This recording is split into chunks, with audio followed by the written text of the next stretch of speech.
These are the UNAIDS 95-95-95 targets, the global benchmarks for ending the HIV epidemic. National data from 2024 shows Kenya is meeting these goals for adults. 97% know their status, and 97% are on treatment. 92% of adults have achieved viral suppression. But the care cascade collapses for those aged 15 to 24. In this demographic, only 61% are in care, and barely half have achieved viral suppression. This systemic failure is most visible in Machakos County, which has become a primary hotspot for new youth infections.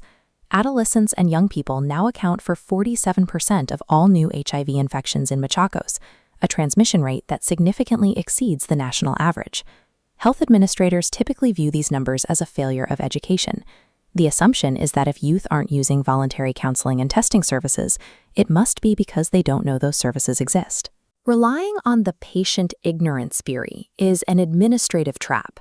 It leads to funding awareness campaigns while ignoring the environmental factors that actually drive young people away from the clinic. A recent dissertation study at Machakos Level 5 Hospital, the county's primary referral center, tested this knowledge deficit theory against the lived experience of the patients. The results immediately invalidated the standard assumption. 83.3% of the youth surveyed were already aware of the hospital's VCT services. They know exactly where the facility is located and what it provides. But despite this awareness, the hospital records a profound reluctance among youth to actually enter the compound. Knowledge of the service is high, but clinical turnout is remarkably low. To understand this gap, we have to view the young patient as a rational actor in a healthcare marketplace. These patients actively calculate the psychosocial costs of being seen at the hospital, weighing the medical benefit against the potential for social harm.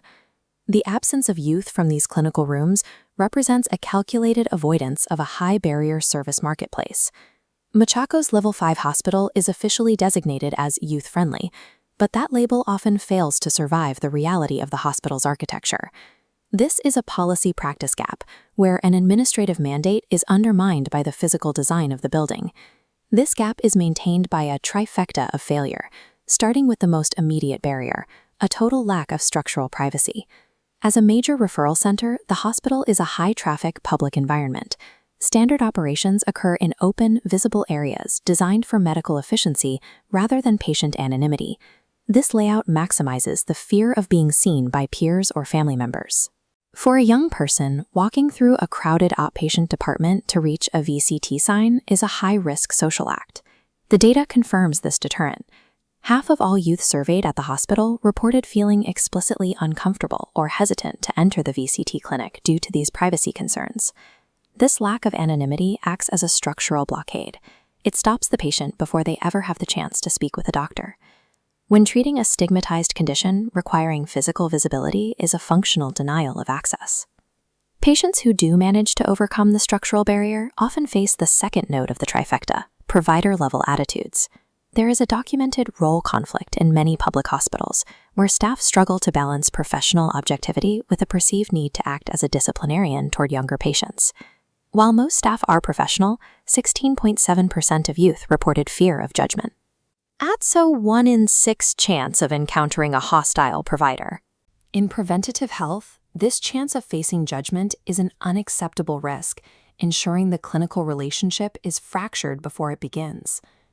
Qualitative evidence shows that a single unfriendly encounter is often enough to drive a young person away from the formal health system permanently.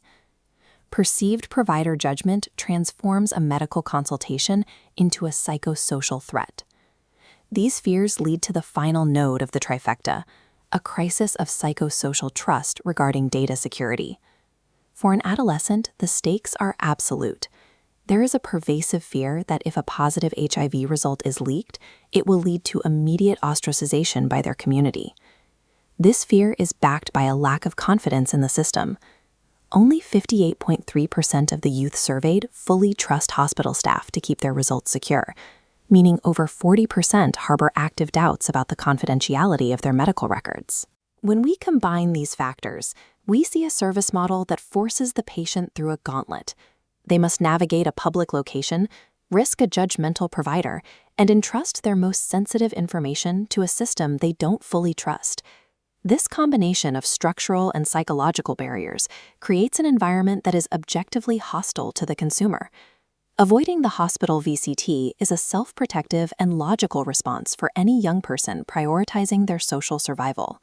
Because youth are rational actors, they're moving toward alternative models that actually respect their need for privacy.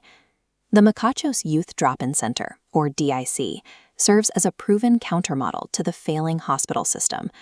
By operating outside the hospital compound and using peer-friendly staff, the DIC successfully bypassed the trifecta of failure, leading to a 35% increase in HIV testing rates. But even the DIC model is being challenged by the rise of HIV self-testing. These kits allow a patient to collect their own specimen and interpret the result in complete isolation, removing the clinical environment entirely. This technology neutralizes the entire trifecta. It provides absolute location privacy, requires zero interaction with a provider, and gives the patient total control over their data. The market reflects this shift. Only 20.8% of youth still prefer the traditional public hospital. A combined 62.5% now prefer disruptive models like self-testing or standalone drop-in centers.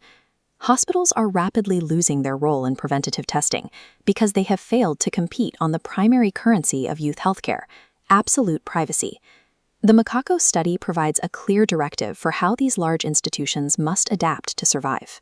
83.3% of the youth surveyed stated they would be more likely to test if the hospital offered free take-home kits rather than requiring a clinical appointment.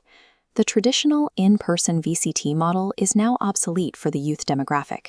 Strategic success requires the hospital to stop trying to force young patients into high-barrier testing rooms. Instead, the institution must pivot to a model of frictionless distribution, providing self-test kits at outpatient desks or pharmacies without requiring clinical admission. This redefines the hospital's role. It becomes a linkage-to-care hub, providing a judgment-free pathway for the growing number of patients who test positive at home and now require treatment. Capturing the 47% of new infections in Machachos requires a system that prioritizes the patient's privacy over administrative tradition. Successful systems don't wait for patients to adapt to flawed architecture. They architect systems to match the rational behavior of the people they serve.